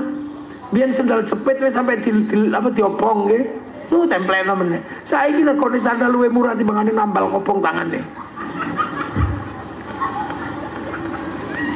Ya Allah, dulu motor sampai bodol-bodol bisa di bengkel no. Saiki kredit anyar luwih murah. Beri pasti habis itu dikomlayu ning tengah kebun angel golekane. Dunia itu makanya kita di sekarang nggak bisa lagi mengatakan haram, nggak bisa. Karena apa? Kita ketemu dalam kehidupan kita selalu ada pihak ketiga dari bangsa yang berbeda. Nah itu loh makanya kehidupan seperti ini dulu ada di zaman Rasulullah. Ada. Waktu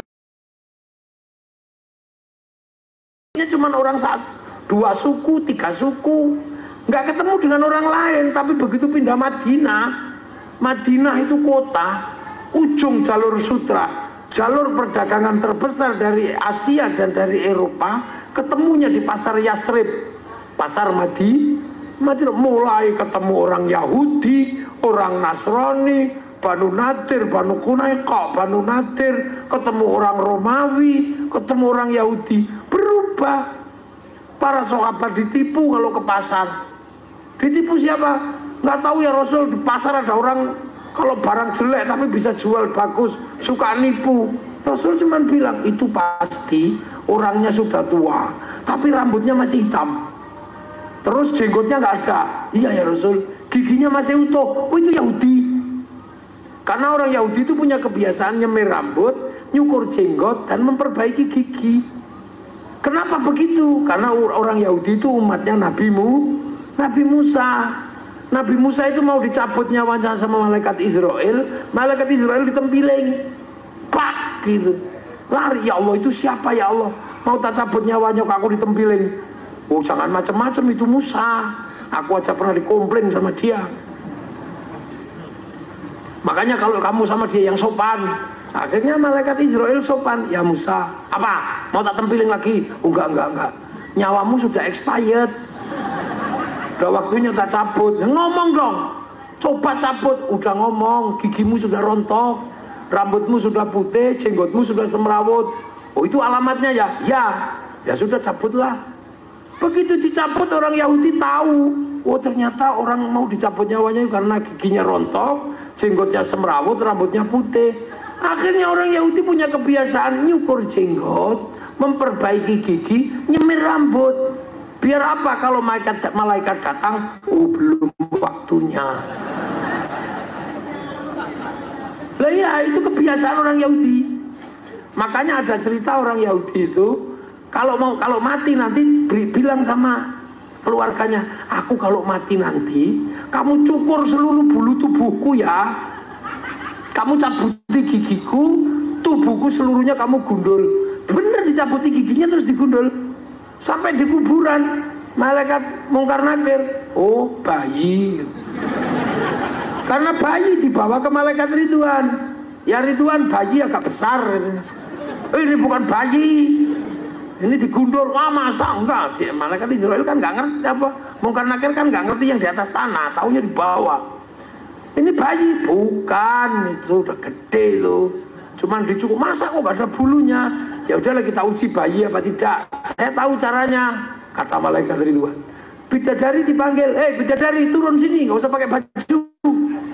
Baru tuing, no kan? Ini bukan bayi. Nah, sampai akhirnya zaman Rasulullah, orang Yahudi itu masih punya kebiasaan nyemir rambut, memperbaiki gigi, nyukur jenggot.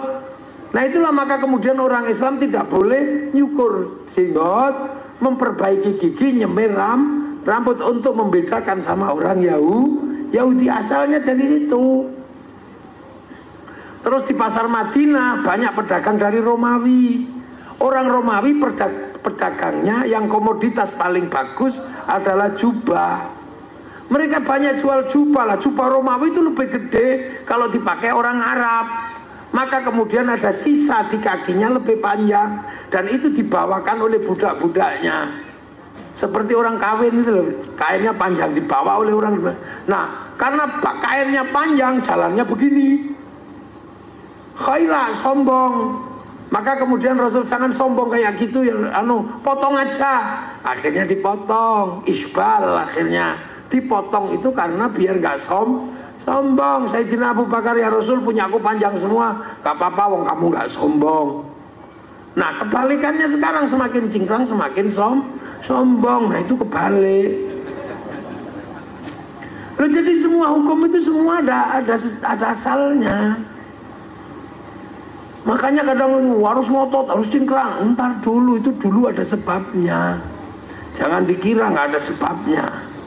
Nah makanya ketika ketemu sama orang Madinah, manusianya banyak, agamanya beda, sukunya beda. Mau bilang kafir, yang punya sumur orang Yahudi. Mau bilang musyrik, ternyata beberapa orang yang tidak beragama, yang punya kebun. Wah itu boleh bareng, berdagang bersama, pasar bersama. Akhirnya apa? Ya sudah, hiduplah berbeda-beda tapi tetap saling tanggung. Ya, hidup berbeda-beda tapi saling tanggung jawab. Konsep ro'iyah itulah yang diberlakukan di Indonesia. Maka orang Indonesia disebut ro'iyah, sekarang menjadi rakyat. Kamu beda suku, beda bangsa, beda agama, hiduplah saling bertanggung jawab. Maka kemudian ro'iyah adalah konsep yang diberlakukan di Indonesia. Satu-satunya bangsa muslim yang mayoritas di dunia yang bisa memberlakukan konsep ro'iyah untuk warga bangsanya hanya muslim Indonesia. Jadi kalau sunnah jenggot, sunnah apa itu? Sunnah enteng. Sunnah yang berat itu sunnah membentuk negara. Karena kiai sampai ke Indonesia lebih rumit.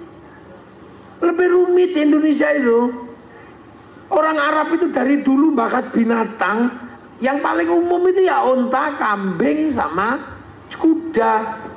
Begitu sampai Indonesia, ketemu bahasan terenggiling, garangan, undur-undur, entung, nyambe, apalagi di sini akeh yang dibahas. Ulama-ulama Arab sampai sekarang kalau bahas buah itu sekitar kurma, gitu. Ya paling dikit kurma, delima, jeruk. Sampai di sini bahasannya ada duren, kesemek, sawo, cipluan, elai, paken, ada. Kalau di sana bahas hantu cuma dua, syaitan sama jin. Sampai di sini ada gendruwo, wewe gombel, suster ngesot, iya kan, kuyang. Itu kalau ditarik nasabnya kemana kira-kira itu? Ke jin apa ke syaitan? Ngomongin agama banyak di sini, ketemu Buddha, ketemu Hindu, ketemu Kaharingan, ketemu Kejawen, ketemu Kasundan.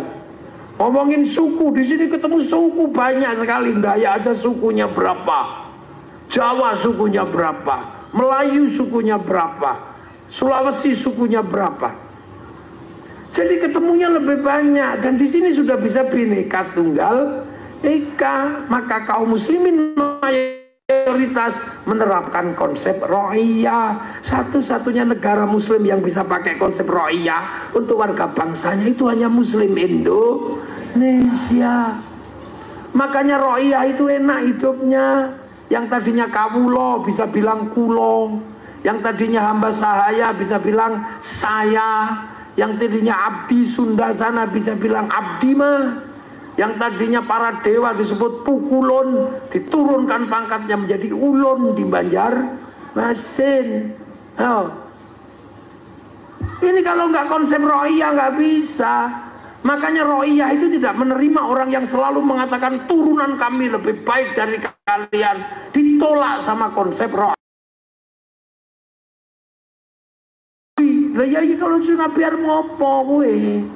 Karena ro'iyah itu sudah saling bertanggung jawab. Harus sama-sama pakai helm kalau pergi. Loh. Itu makanya di Indonesia nggak bisa lagi kami turunan ini. Udah nggak ada. Hidup bersama konsepnya ro'iyah atau rakyat.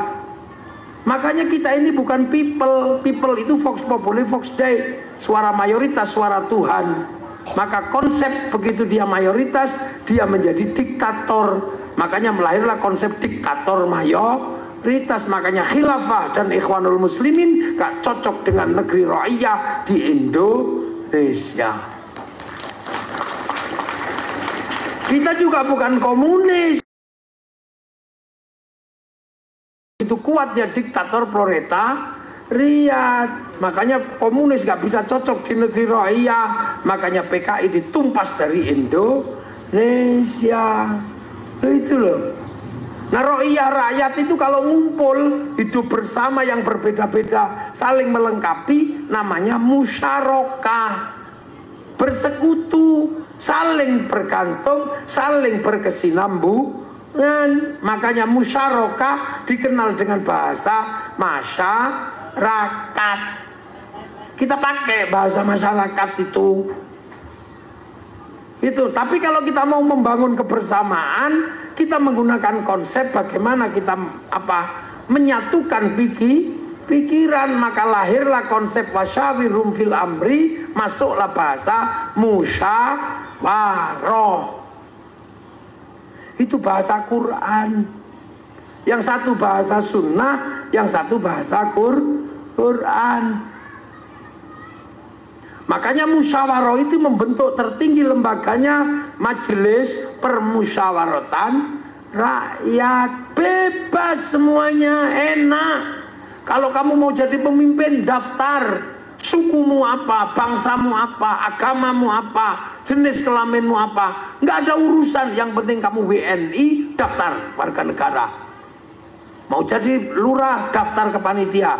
Mau jadi bupati, daftar ke KPU. Mau jadi dewan, daftar ke KPU. Nggak ada masalah. Enak itu konsep musyarakah itu. Begitu sampai daftar, cari teman sebanyak-banyaknya. Masih kurang, beli. Lo boleh. Yang nggak memperbolehkan kan polisi sama TNI.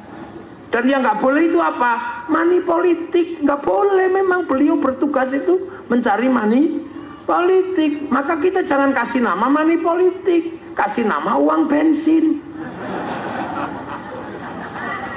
Iya.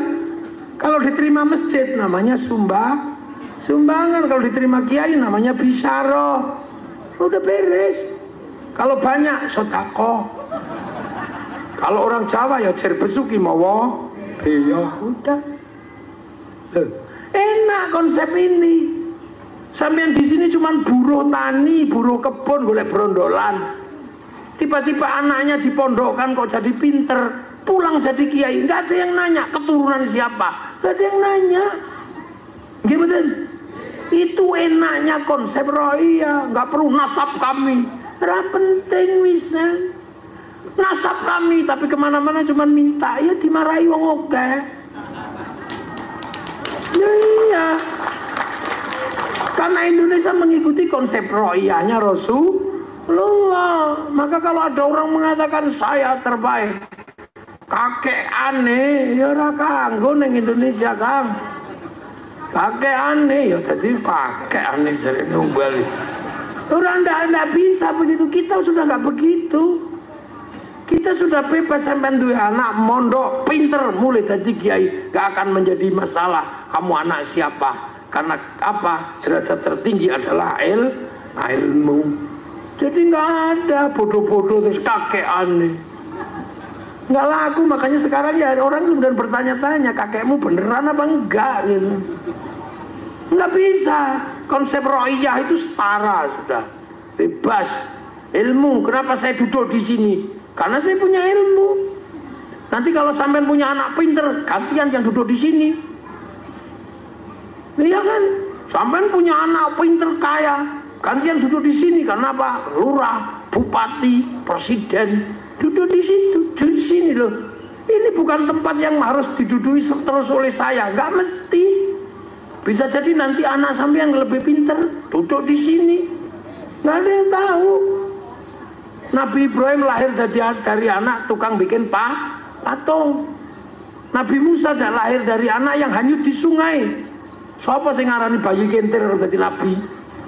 Yo, itu sudah rohiyah. Makanya sampean nggak usah ikut-ikutan. Kami keturunan ini, prei Kang, prei mayit. Nggak ada. Jadi persoalan kemudian ada persoalan nasab, persoalan Habib, persoalan apa itu karena banyak yang nabrak konsep ro'iyahnya Rasulullah. Udah enak sini, bebas, merdeka. Nah, yang nata sistem ini para wali. Makanya daerahnya disebut wilayah. Kita ini punya konsep namanya wilayah. Daerahnya para wali. Daerah wilayah itulah yang akhirnya menjadi NKRI, Negara Kesatuan Republik Indonesia.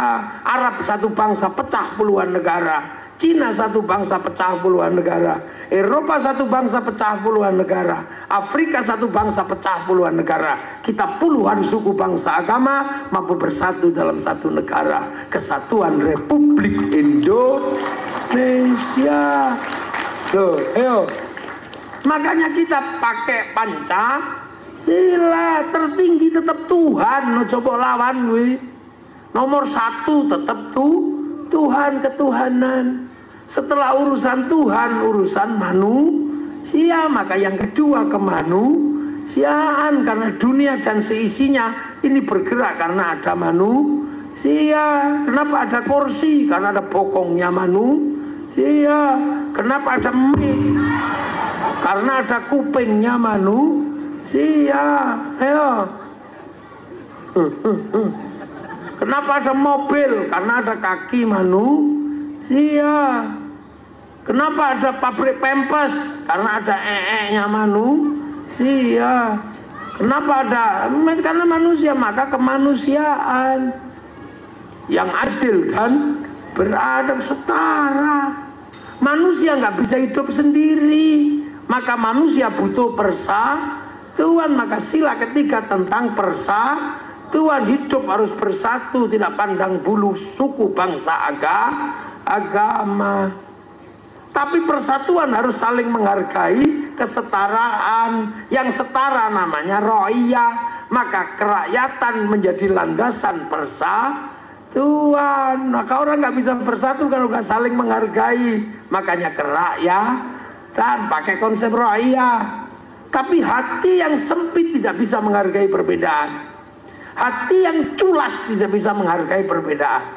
Hati yang beku tidak bisa menghadapi perbedaan. Butuh hati yang luas, yang ada nilai-nilai dan pancaran ketuhanan. Makanya kerakyatan hanya bisa dipimpin oleh hikmah. Karena hati yang seperti itu disebut hati yang penuh hikmah. Tapi kalau kamu jadi pemimpin harus punya kebijaksanaan. Jadi gubernur Kalbar asalnya Sampit, jadi gubernur Kalteng asalnya Pelantaran. Kok yang diurusi cuma pelataran tok? Itu namanya bijaksini. Semua harus diurus, itu namanya bijaksana. Tapi kalau ngambil keputusan nggak boleh sendiri, harus musyawarah. Maka permusyawaratan. Kalau diajak semua ribut, maka perwakilan. Baru tercipta keadilan sosial bagi seluruh rakyat Indonesia. Loh, terus kamu mengatakan Pancasila tauhid, Pancasila produk kafir, mereka tak tapuk lambemu. Ini konsep sunnah. Maka negeri dengan konsep sunnah terbaik dunia ada di Indonesia. Nah itu loh, maka agama harus jadikan landasan persatuan. Karena ini konsepnya ke Islam semua. Maka kiai-kiai nggak boleh mencederai persatuan. Maka kiai jadikan agama persatuan. Makanya kiai kalau apa-apa bersatu. Ya loh. Doa yang mestinya sendiri-sendiri nggak apa-apa. Tapi kiai kalau berdoa masih bersatu. Kiainya tok yang doa, santrinya amin. Amin, amin, amin. Amin, udah wis kepanjangan. Amin. Kiai ini wis paham. Walhamdulillahirabbil alamin. Jaga itu. Kemudian kalau yang doa banyak diajak ke alun-alun, kok tawaringin. Namanya istighosah kubra. Begitu istighosah kubra semua terlibat. Ro'iyah masuk semua. Yang jualan bakso, yang jualan roti, yang jualan Apa ada di situ semua? Kerukunan terjaga, roda ekonomi berputar. Sementara yang lain doa sendiri-sendiri, nggak cocok dengan konsep ro'iyah. Sholawat ya tadinya sendiri-sendiri. Yang orang yang suka dangdutan. Ya Rasulullah salamun alaik dedeng. Sholawatan karena dia suka dangdut. Duhai senangnya pengantin baru dedeng. Yang orang Jawa, ya Nabi salam alaika, ya Rasul salam Pak perahu layar. Yang orang Sunda, ya Sunda, ya Rasulullah salamun alaik, eslilin macece kalapa muda. Yang orang Banjar, ya Rasulullah salamun alik ya Rafi Aisyah wa daraji fatayaji rotal alame ya uhailal jo diwal karomi kota baru gunungnya Bamega. Orang Banjar. Akhirnya semua jadi satu di alun-alun Kota Waringin bersolawat atau Kalteng bersolawat.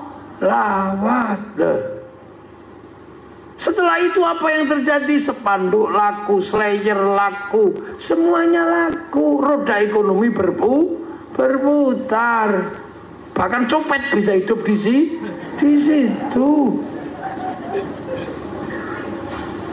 Nah, para pejuang dan orang-orang yang berbakti, yang mengorbankan jiwa raganya untuk kepentingan hari ini, kita datangi kuburnya berziarah. Akhirnya elep laku, bis pariwisata laku, jualan di makam pahlawan nasinya laku, jualan katoknya laku, termasuk copet bisa hidup di situ. Tuh, betapa kita menjaga kerukunan. Maulid Nabi berapa yang kita keluarkan untuk menjaga kerukunan. Setiap kampung bikin Isra Mi'raj, semua terjaga. Sementara yang lain itu disebut bid'ah. Maka persiapkan bangsa kita untuk hidup sendiri-sendiri. Kalau Anda lebih suka yang bid'ah itu, artinya potensi bangsa ini semakin cepat terjadi perpecahan. Kenapa Kiai dan NU dimusuhi? Karena Kiai dan NU tetap menjaga persatuan bangsa dan negara. Ayo, wes ngerti? Makanya kami, orang menjelaskan perjuang bangsa kok. Kamu menceritakan wali, bukan wali Indonesia, malah kamu cerita wali Yaman. Ini udah cocok. Wong iki Indonesia, walinya ya wali Songo.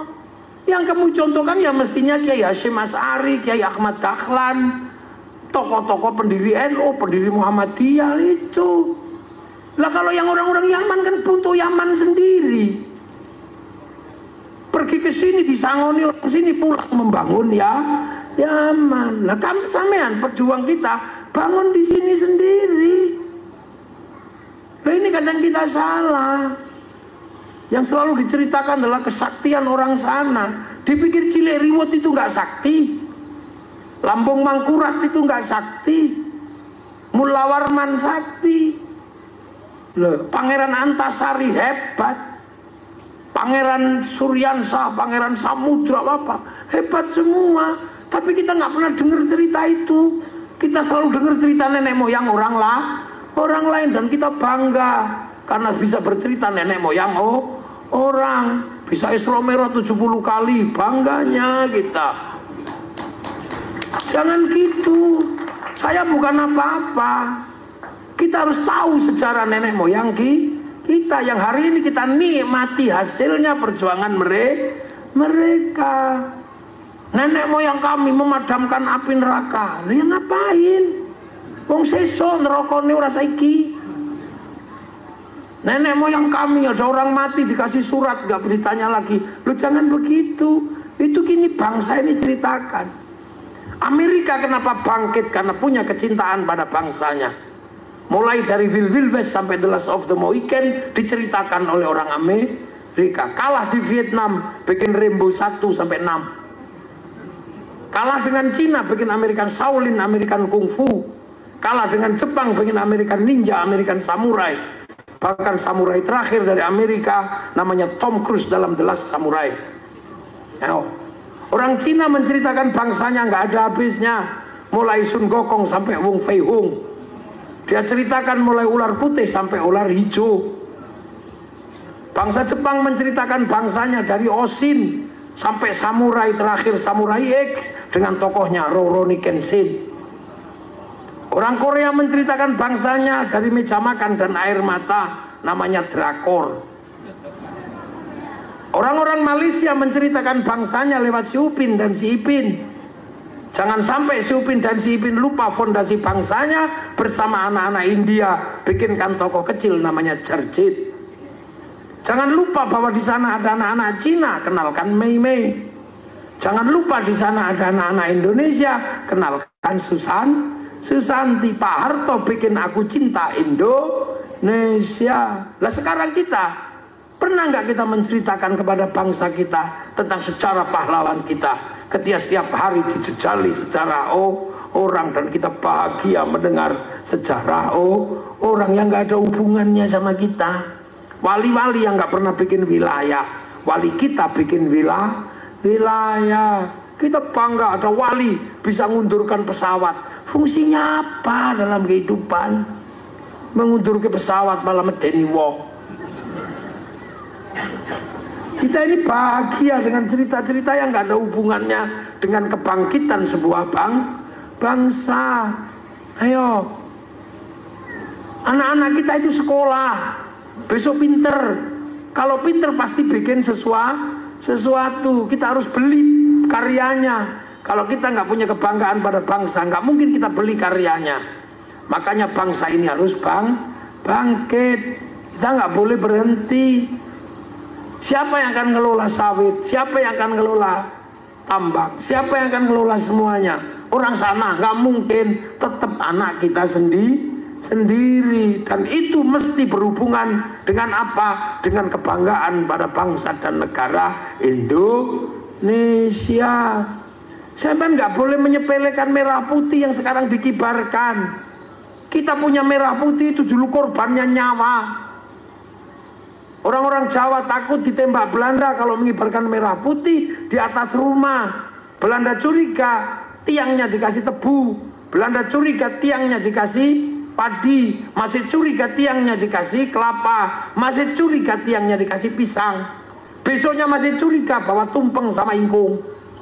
Tumpeng ingkungnya habis, padi mengering, pisang rontok, kelapa mengering, tebu mengering. Yang tersisa tinggal merah putih di dada kami, anak-anak Indonesia.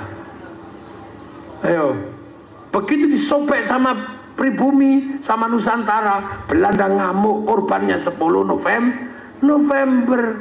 Yang berjuang nenek moyang kita. Tahu-tahu ada orang datang tanpa sebab dari mana, merah putih bikinan kakek kami. Kakekmu yang mana?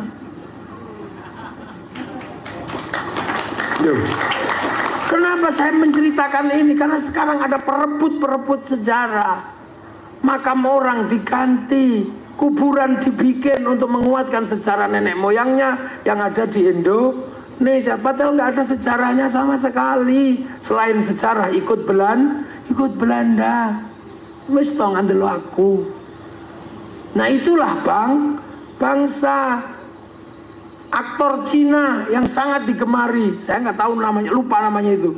Dia foto di depan supremasi bangsa Jepang, langsung di blacklist, tidak boleh main film di Cina. Loh, itu kebanggaan. Lah kita sekarang antara merah putih sama Filistin, lebih bangga bendera Filistin. Padahal Filistin punya masalah. Kenapa dia setelah bikin negara nggak rukun sesama anak bangsanya? Fatah Hamas ribut, itu loh.